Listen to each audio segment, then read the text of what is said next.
Good afternoon everyone, this is कर्णिका from Renova clinics. आज हम doctor Eva के साथ हैं। हमारे कुछ पेशेंट्स के डाउट्स हैं, आज हम वो क्लियर करना चाहेंगे। Hello ma'am. हेलो। मैम, हमारे काफ़ी पेशेंट्स हैं जिनके ये डाउट रहते हैं आज के टाइम पे कि ट्रांसप्लांट कराने के बाद पेशेंट्स को बहुत प्रॉब्लम्स आती हैं। ट्रांसप्लांट कराने के बाद कांस्टेंट हेडेक बना रहता है उनका। और ट्रांसप्लांट कराने के बाद जो बहुत इंपॉर्टेंट क्वेश्चन रेज़ होता है कि क्या ट्रांसप्लांट कराने के बाद कैंसर होता है। और अभी रिसेंटली न्यूज़ में भी हम देख रहे हैं कुछ लोगों ने ट्रांसप्लांट कराया, उनके साथ थोड़ी सी मिसहैपनिंग हो गई है। तो उस बारे में आप क्या कहना चाहेंगी? लोगों के डाउट्स जो हैं मन में वो कैसे क्लियर करेंगे ma'am? Hello कर्णिका। Actually point wise चलते हैं। जो पेशेंट्स के डाउट है कि हेयर ट्रांसप्लांट से परमानेंट हेडेक बनता है, ऐसी कोई चीज़ नहीं है। ट्रांसप्लांट सिर्फ स्किन के सबसे सुपरफिशियल लेयर पे हम काम कर रहे हैं। उससे अंदर आपका स्कल बोन है और उसके अंदर आपका ब्रेन है, तो वहाँ तक हम लोग जा ही नहीं रहे हैं कि आपको कोई दिक्कत परेशानी हो। तो ट्रांसप्लांट की वजह से आपको हेडेक नहीं होगा। जैसे नॉर्मल लाइफ में आपको कभी हेडेक हो सकता है, वो चांसेस हमेशा रहते हैं, लेकिन उसको आप ट्रांसप्लांट से रिलेट कर लें कि ये जो हेडेक हो रहा है ये ट्रांसप्लांट की वजह से हो रहा है, ऐसा बिल्कुल नहीं है।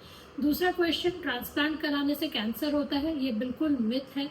मैं लगभग 15-20 साल से क्लिनिक में ट्रांसप्लांट देख रही हूँ, कर रही हूँ, लेकिन इससे कोई ऐसा केस नहीं होता है कि पेशेंट को कैंसर हो जाए या कोई परमानेंट डिसेबिलिटी हो जाए हेयर ट्रांसप्लांट की वजह से।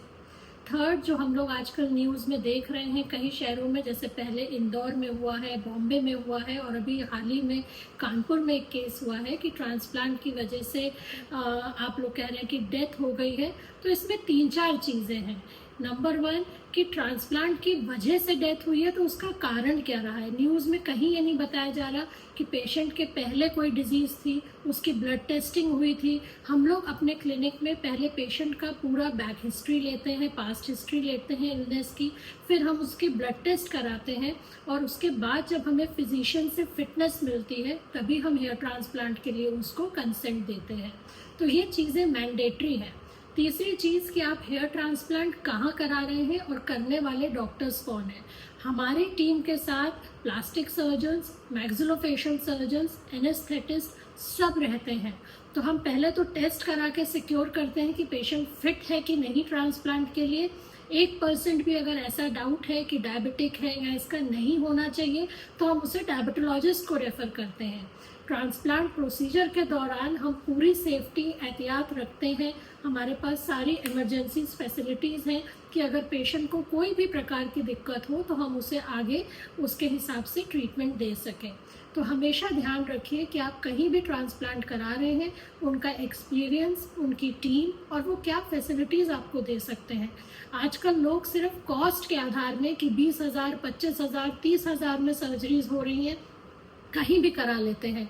सिर्फ टेक्नीशियन है या कोई डॉक्टर है उसके भरोसे अगर आप 25-30 हज़ार में करा रहे हैं सर्जरीज, तो नेचुरली वो रिस्की है।